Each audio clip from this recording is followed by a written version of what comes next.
నేను మీ రవిప్రకాష్. దేశంలో కొత్త ప్రభుత్వం ఎవరిదో తేలేందుకు మరికొన్ని గంటల టైమే మిగిలి ఉంది. ఇదే సమయంలో ఏపీలో ఏ ప్రభుత్వం రాబోతోంది, ఎగ్జిట్ పోల్స్ నిజమవుతాయా లేదా అన్న ప్రశ్నలు జనాల్లో ఉన్నాయి.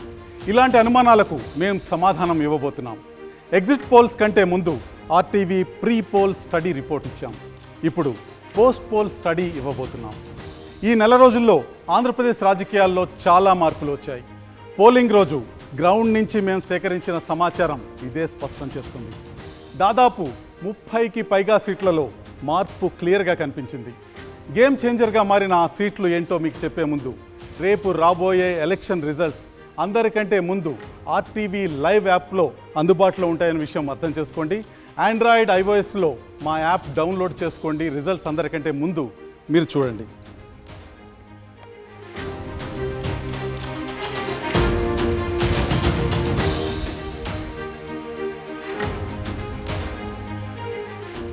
నా రైట్ సైడ్ మీకు ఏపీ అసెంబ్లీ కనిపిస్తోంది. లెఫ్ట్ సైడ్ ఏపీ మ్యాప్ ఉంది.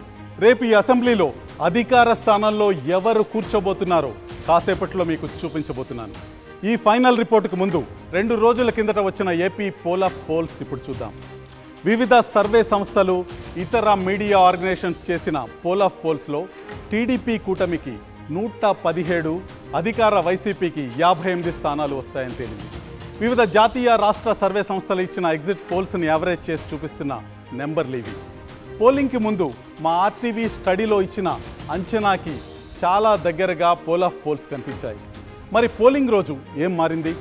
మా పోస్ట్ పోల్ స్టడీలో ఏం తేలింది? ఏ స్థానాల్లో ఫలితాలు తారుమారవుతాయో ఇప్పుడు చూద్దాం. ఒకసారి ఆర్టీవీ ప్రీ పోల్ స్టడీ చూద్దాం. ఎన్నికల ముందు ఆర్టీవీ నిర్వహించిన స్టడీలో మొత్తం 175 అసెంబ్లీ నియోజకవర్గాల్లో టీడీపీకి 95, జనసేనకు 13, బీజేపీకి 3 సీట్లు వస్తాయని తేలింది. వైసీపీ 63 స్థానాల్లో విజయం సాధిస్తుందని, కాంగ్రెస్ 1 స్థానంతో పరిమితం అవుతుందని మా ప్రీ పోల్ స్టడీలో తేలింది. ప్రీ పోల్ స్టడీ నెంబర్లు ఇక్కడ ఉన్నాయి. Telugu Desam party 95 స్థానాల్లోనూ, Telugu Desam party మిత్రపక్షం Janasena 13 స్థానాల్లోనూ, Bharatiya Janata party 3 స్థానాల్లో విజయకేతనం ఎగరవేస్తాయని, మొత్తం కూటమి 111 స్థానాల్లో విజయం సాధిస్తుందన్న విషయం ప్రీ పోల్ స్టడీలో తేలింది. కాంగ్రెస్ పార్టీ బోణి కొట్టబోతుంది, 1 సీట్లో విజయం సాధించబోతుందని, వైఎస్ఆర్ కాంగ్రెస్ పార్టీ 63 స్థానాల్లో విజయం సాధించబోతుందని ప్రీ పోల్ స్టడీలో తేలింది. మరి ఎలక్షన్ రోజు, ఎన్నిక రోజు ఎటువంటి మార్పుల్ని ఆర్టీవీ స్టడీ చేసింది, ఆర్టీవీ అబ్జర్వ్ చేసింది? రాయలసీమలో చాలా ముఖ్యమైన జిల్లా అనంతపురం జిల్లా పరిస్థితిని ఒక్కసారి చూద్దాం. అనంతపురం జిల్లాలో మొత్తం 14 అసెంబ్లీ సెగ్మెంట్స్ ఉన్నాయి. ఈ 14 అసెంబ్లీ సెగ్మెంట్స్లో వైసీపీ 6 స్థానాల్లో విజయం సాధించబోతుందని మా పోస్ట్ పోల్ సర్వే తెలియజేస్తుంది. టీడీపీ 7 స్థానాల్లోనూ, కాంగ్రెస్ 1 స్థానంలోనూ విజయ కేతనాన్ని ఎగరవేయబోతున్న విషయం మనకు అర్థమవుతుంది. నియోజకవర్గాల వారీగా చూస్తే రాయదుర్గంలో కాల్వ శ్రీనివాసులు విజయం సాధిస్తారు, ఉరవకొండలో పయ్యావుల కేశవ్ విజయం సాధిస్తారు, గుంతకల్లులో గుమ్మనూరు జయరాం విజయం సాధిస్తారు. వీరి ముగ్గురు తెలుగుదేశం పార్టీ అభ్యర్థులు. ఇక తాడిపత్రిలో కేతిరెడ్డి పెద్దారెడ్డి వైసీపీ జెండా ఎగరవేయబోతున్నారు. సింగనమలలో వీరాంజనేయులు వైసీపీ తరఫున విజేతగా నిలుస్తున్నారు. అనంతపురంలో అనంత వెంకటరామరెడ్డి వైసీపీకి విజయాన్ని అందజేయబోతున్నారు. కళ్యాణదుర్గంలో అమిలినేని సురేంద్ర బాబు తెలుగుదేశానికి విజయాన్ని అందజేయబోతున్నారు. రాప్తాడులో తోపుదుర్తి ప్రకాష్ రెడ్డి వైసీపీకి విజయాన్ని అందజేస్తుంటే, మడకసిర కరికర సుధాకర్ కాంగ్రెస్ పార్టీని గెలిపించబోతున్నారు. హిందూపురంలో బాలకృష్ణ తెలుగుదేశం పార్టీ తరఫున విజేతగా నిలవబోతున్నారు. పెనుగొండలో సవితమ్మ తెలుగుదేశం పార్టీకి విజయాన్ని అందజేయబోతున్నారు. పుట్టపర్తిలో శ్రీధర్ రెడ్డి వైసీపీ పార్టీ జెండా ఎగరవేయబోతున్నారు. ధర్మవరంలో కేతిరెడ్డి వెంకటరామరెడ్డి వైసీపీ తరఫున గెలవబోతున్నారు. కదిరిలో కందికుంట ప్రసాద్ తెలుగుదేశం పార్టీకి విజయాన్ని అందజేయబోతున్నారు. ఇది అనంతపురం ముఖ చిత్రం. మొత్తం 14 అసెంబ్లీ నియోజకవర్గాల్లో వైసీపీ 6, తెలుగుదేశం పార్టీ 7 స్థానాల్లో విజయం సాధించబోతున్నాయి. ఇక్కడ కాంగ్రెస్ పార్టీ అనంతపురంలో 1 స్థానంలో గెలవబోతుంది. అనంతపురం తర్వాత రాయలసీమలో మరో ముఖ్యమైన ప్రాంతం ఉమ్మడి కర్నూలు జిల్లా. ఉమ్మడి కర్నూలు జిల్లా ఫలితాలు ఏ విధంగా ఉంటాయో ఒక్కసారి చూద్దాం. కర్నూలులో 14 నియోజకవర్గాలు ఉన్నాయి. 14 నియోజకవర్గాల్లో వైసీపీ 7 నియోజకవర్గాల్లో, తెలుగుదేశం పార్టీ 7 నియోజకవర్గాల్లో విజయం సాధించబోతున్నాయి. నెల్లూరు పద్ధతిలోనే కర్నూలు జిల్లాను కూడా వైసీపీ, టీడీపీ సమానంగా పంచుకోబోతున్నాయి. కర్నూలులో అసెంబ్లీ సెగ్మెంట్స్లో విజేతలను ఒక్కసారి చూస్తే, ఆళ్లగడ్డలో గంగుల నాని వైసీపీ తరఫున గెలవబోతున్నారు. శ్రీశైలంలో శిల్పా చక్రపాణి రెడ్డి వైసీపీ తరఫున గెలవబోతున్నారు. నందికొట్కూరులో డాక్టర్ దారా సుధీర్ వైసీపీ తరఫున గెలవబోతున్నారు. కర్నూలులో టీజీ భరత్ తెలుగుదేశం పార్టీ తరఫున విజేతగా నిలవబోతున్నారు. ఇక పాణ్యంలో గౌరు చరితారెడ్డి తెలుగుదేశం పార్టీ తరఫున గెలవబోతున్నారు. నంద్యాలలో ఎన్ఎండి ఫరూక్ తెలుగుదేశం పార్టీ తరఫున గెలవబోతున్నారు. బీసీ జనార్దన్ రెడ్డి బనగానపల్లిలో తెలుగుదేశం జెండాను ఎగరవేయబోతున్నారు. బుగ్గన రాజేంద్రనాథ్ రెడ్డి డోన్లో వైసీపీ జెండాను ఎగరవేయబోతున్నారు. పత్తికొండలో కంగాటి శ్రీదేవి వైసీపీ జెండాను ఎగరవేయబోతున్నారు. కొడుమూరులో బొగ్గుల దస్తగిరి టీడీపీ జెండాను ఎగరవేయబోతున్నారు. ఎమ్మిగనూరులో జయ నాగేశ్వర్ రెడ్డి టీడీపీ జెండాను ఎగరవేయబోతున్నారు. మంత్రాలయంలో రాఘవేంద్ర రెడ్డి టీడీపీ జెండాను ఎగరవేయబోతున్నారు. ఆదోనిలో వై సాయి ప్రసాద్ రెడ్డి వైసీపీ జెండాను ఎగరవేయబోతున్నారు. ఆలూరులో బూసినే విరూపాక్షి వైసీపీ జెండాను ఎగరవేయబోతున్నారు. ఇది కర్నూలు జిల్లా పరిస్థితి. ఉన్న 14 స్థానాల్ని తెలుగుదేశం వైసీపీ సమానంగా పంచుకుంటున్నాయి. 7 స్థానాల్లో 2 పార్టీలు ఈ జిల్లాలో విజయం సాధిస్తున్నాయి. కర్నూలు జిల్లా తర్వాత కడప పరిస్థితి ఒకసారి చూద్దాం. కడప ఆంధ్రప్రదేశ్ ముఖ్యమంత్రి స్వంత జిల్లా. ఇక్కడ పరిస్థితి ఏ విధంగా ఉంటుందో చూద్దాం. కడపలో మొత్తం 10 నియోజకవర్గాలు ఉన్నాయి. వైసీపీ 6 నియోజకవర్గాల్లో స్పష్టంగా విజయకేతనం ఎగరవేయటం మనకు కనిపిస్తుంది. తెలుగుదేశం 2 స్థానాలకు పరిమితం అవుతుంటే జనసేన బీజేపీ చెరొక స్థానంలో విజయం సాధిస్తున్న విషయం మనకు కనిపిస్తుంది. కడపలో అసెంబ్లీ సెగ్మెంట్స్ విషయానికి వస్తే డాక్టర్ దాసరి సుధా బద్వేల్లో వైసీపీ తరఫున విజయాన్ని సాధిస్తున్నారు. రాజంపేటలో సుగవాసి సుబ్రహ్మణ్యం తెలుగుదేశం పార్టీ తరఫున విజయాన్ని సాధిస్తున్నారు. అంజాద్ బాషా కడప నియోజకవర్గంలో వైసీపీకి విజయాన్ని అందజేస్తున్నారు. రైల్వే కోడూరులో అరవ శ్రీధర్ జనసేన పక్షానికి విజయాన్ని అందజేస్తున్నారు. ఇక రాయచోటిలో గడికోట శ్రీకాంత్ రెడ్డి వైసీపీకి విజయాన్ని అందజేస్తున్నారు. పులివెందుల్లో ముఖ్యమంత్రి వైఎస్ జగన్ విజయాన్ని అందుకోబోతున్నారు. కమలాపురంలో రవీంద్రనాథ్ రెడ్డి వైసీపీకి విజయాన్ని అందజేయబోతున్నారు. జమ్మలమడుగులో ఆదినారాయణ రెడ్డి భారతీయ జనతా పార్టీకి విజయాన్ని అందజేయబోతున్నారు. ప్రొద్దుటూరులో రాచమల్లు శివప్రసాద్ రెడ్డి వైసీపీకి విజయాన్ని అందజేయబోతున్నారు. మైదుకూరులో పుట్టా సుధాకర్ యాదవ్ తెలుగుదేశానికి విజయాన్ని అందజేయబోతున్నారు.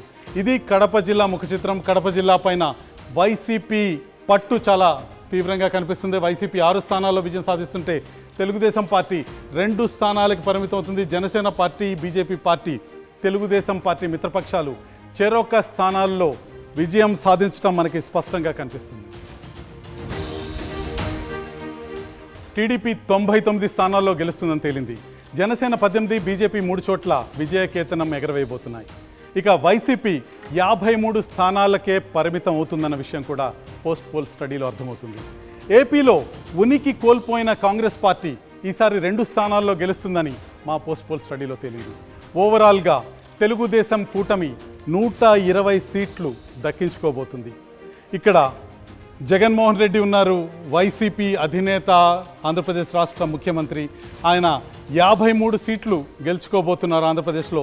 ఇప్పుడు జరుగుతున్న ఎన్నికల్లో తెలుస్తుంది. ఇటువైపు చంద్రబాబు నాయుడు కూటమి సభ్యులు ఉన్నారు. వారు 120 సీట్లలో విజయం సాధించబోతున్నారన్న విషయం అర్థమవుతుంది.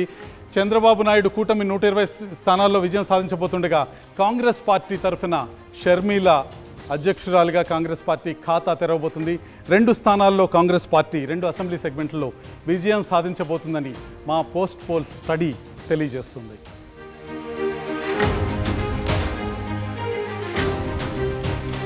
పోలింగ్కి ముందు ఆర్టీవీ ప్రీ పోల్ స్టడీలో ఏం చెప్పిందో, పోస్ట్ పోల్ స్టడీలో ఎన్ని స్థానాల్లో గెలుపు తారుమారైందో ఇప్పుడు చూద్దాం. ప్రీ పోల్ స్టడీలో టీడీపీ 95 స్థానాల్లోనూ, జనసేన 13 స్థానాల్లోనూ, బీజేపీ 3 చోట్ల గెలుస్తాయని తేలింది. వైసీపీ 63 స్థానాల్లో, కాంగ్రెస్ 1 చోట గెలుస్తుందని చెప్పాం. ఇక పోస్ట్ పోల్ స్టడీలో టీడీపీ 99, జనసేన 18, బీజేపీ 3 సీట్లు గెలుస్తాయని తేలింది. వైసీపీ 53 స్థానాలకు పరిమితం కాగా కాంగ్రెస్ 2 స్థానాల్లో గెలుస్తుందన్న విషయం స్పష్టమైంది. అంటే టీడీపీకి 4, జనసేనకి 5, కాంగ్రెస్కు 1 స్థానం పెరిగినట్టు కనిపిస్తుంది. ఇక్కడ పోస్ట్ పోల్ ప్రీ పోల్ స్టడీల మధ్య తేడాని మనం స్పష్టంగా చూడొచ్చు. కూటమి 111 స్థానాల్లో విజయం సాధిస్తుందని మేము ప్రీ పోల్ స్టడీలో చెప్పాము. తెలుగుదేశం పార్టీ 95 స్థానాల్లో గెలుస్తుంది, వైసీపీ 63 స్థానాల్లో గెలుస్తుందని. ఇక్కడ పోస్ట్ పోల్ స్టడీలో ఈ సంఖ్యలు కాస్త మారాయి. టీడీపీ 99 స్థానాల్లో గెలుస్తుందని పోస్ట్ పోల్ స్టడీలో తేలగా వైసీపీ బలం 53 స్థానాలకు తగ్గిందని పోస్ట్ పోల్ స్టడీలో తేలింది. కాంగ్రెస్కున్న 1 స్థానం బలం ప్రీ పోల్ స్టడీ నుంచి పోస్ట్ పోల్ స్టడీకి 2 స్థానాలుగా మారింది. జనసేన 13 స్థానాల నుంచి 18 స్థానాలకి విజేతగా మారింది. 18 స్థానాల్లో జనసేన విజయకేతనం ఎగరవేస్తుందని తెలుస్తుంది. మొత్తానికి కూటమి 120 స్థానాలని కైవసం చేసుకుంటుందని మా పోస్ట్ పోల్ స్టడీ సినేరియో 1లో తెలుస్తుంది.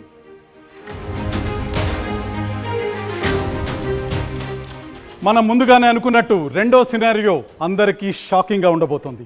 అదేంటో ఇప్పుడు చూద్దాం.